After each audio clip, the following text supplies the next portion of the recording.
Assalamualaikum warahmatullahi wabarakatuh. Salam sejahtera anak-anakku. Semoga kita selalu sehat dan bahagia. Baiklah, alhamdulillah pada kesempatan kali ini kita masih bisa melakukan proses belajar mengajar. Kita akan belajar tentang materi akidah akhlak. Silahkan disimak dengan baik-baik materinya ya. Baiklah anak-anakku, sekarang kita sudah memasuki pelajaran keempat, yaitu tentang akhlak terpuji. Akan tetapi, sebelum kita banyak membahas tentang akhlak terpuji, apakah anak-anak masih ingat tentang pelajaran sebelumnya, yaitu akhlak tercela? Ayo, ada apa saja akhlak tercela itu? Akhlak tercela yang pertama yaitu pesimis. Yang kedua, bergantung kepada orang lain. Yang ketiga, tamak. Dan yang keempat, putus asa.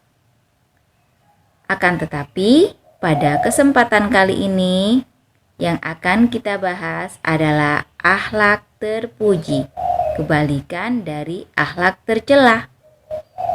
Ayo, apa aja akhlak terpuji itu? Baiklah, Ibu akan sebutkan ada beberapa hal akhlak terpuji yang akan kita pelajari pada kesempatan kali ini. Akhlak terpuji yang pertama ada optimis. Yang kedua, qanaah. Yang ketiga, tawakal. Yang keempat, akhlak yang baik ketika di tempat ibadah. Dan yang kelima adalah akhlak yang baik ketika di tempat umum. Anak-anakku sekalian, kita akan masuk pada sifat terpuji yang pertama, yaitu optimis. Apa optimis? Optimis adalah keyakinan.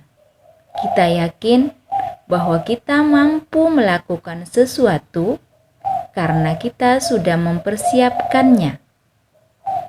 Sifat optimis ini lawan dari sifat pesimis. Kalau kita memiliki sifat optimis, hidup kita akan menjadi sukses karena kita yakin bahwa apa yang kita lakukan akan mencapai sebuah keberhasilan. Apakah anak-anak tahu seperti apa contoh seseorang yang memiliki sifat optimis itu? Baiklah, contohnya adalah anggap saja si Andi. Andi sedang mengikuti suatu kompetisi. Andi yakin, Andi optimis kalau dia akan memenangkan kompetisi tersebut. Maka dengan demikian, Andi akan bekerja keras. Dengan penuh keyakinan, dia akan belajar dengan sungguh-sungguh untuk mendapatkan juara dalam kompetisi tersebut. Dan biasanya sifat optimis ini akan membawa kita kepada keberhasilan. Sifat terpuji yang kedua adalah qanaah. Apa arti qanaah? Qanaah yaitu merasa cukup dengan apa yang telah kita miliki. Dengan kata lain, kita menerima pemberian Allah apa adanya. Kebalikan dari sifat qanaah ini adalah tamak. Seperti yang telah kita pelajari pada pertemuan sebelumnya. Anak-anakku sekalian, Sebisa mungkin hindari sifat tamak. Dan kita perlu menerapkan sifat qanaah dalam kehidupan kita sehari-hari. Agar kita tidak ambisius. Yang mana ambisius ini membawa kita pada perbuatan-perbuatan tercela.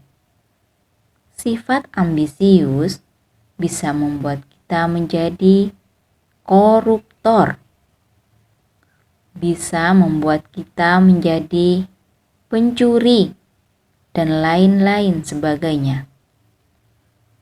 Oleh karena itu, hindari sifat tamak dalam kehidupan kita dan terapkan sifat qanaah.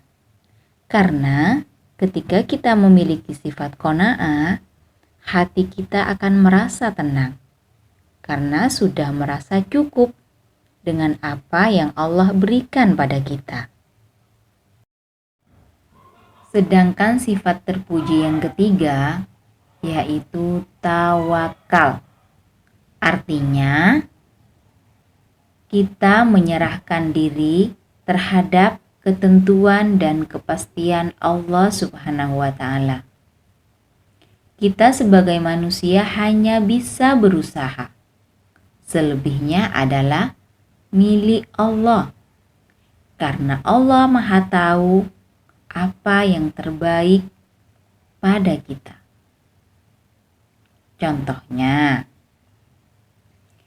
si Amin ingin mendapatkan ranking 1 pada semester pertama. Amin sudah berusaha belajar dengan sangat rajin dan mematuhi segala aturan yang ada di sekolah. Itu adalah tawakal. Setelah Amin berusaha, Amin menyerahkan semuanya kepada Allah. Selanjutnya, terserah Allah, apakah Amin akan ditakdirkan menjadi ranking 1 atau tidak. Jadi Amin harus menerima apa yang akan ditentukan oleh Allah. Karena itu sudah terbaik bagi Amin. Yang keempat adalah akhlak yang baik ketika di tempat ibadah. Anak-anakku sekalian, kita sebagai umat Islam, tempat ibadah kita adalah masjid. Ketika kita berada di masjid, kita harus menjaga sikap. Tidak boleh ramai atau tidur di tempat ibadah, karena itu perbuatan yang kurang sopan. Itu adalah perbuatan yang mengganggu terhadap ketenangan orang-orang yang sedang melaksanakan ibadah. Maka sebaiknya ketika di tempat ibadah, kita benar-benar menjaga sikap, tidak boleh ramai, tidak boleh tidur, perbanyak zikir, menjaga kebersihan tempat ibadah. Sedangkan akhlak terpuji yang terakhir pada bab ini yaitu berakhlak baik di tempat umum. Selain di masjid tempat ibadah, kita juga perlu berbuat baik di tempat umum. Karena di tempat umum kita banyak berinteraksi dengan orang-orang. Jangan sampai kita membuat kegaduhan atau membuang sampah sembarangan. Karena itu akan mengganggu dan meresahkan orang lain. Demikian anak-anak materi akhlak terpuji pada pertemuan kali ini. Sampai jumpa di pertemuan berikutnya dan terima kasih. Wassalamualaikum warahmatullahi wabarakatuh.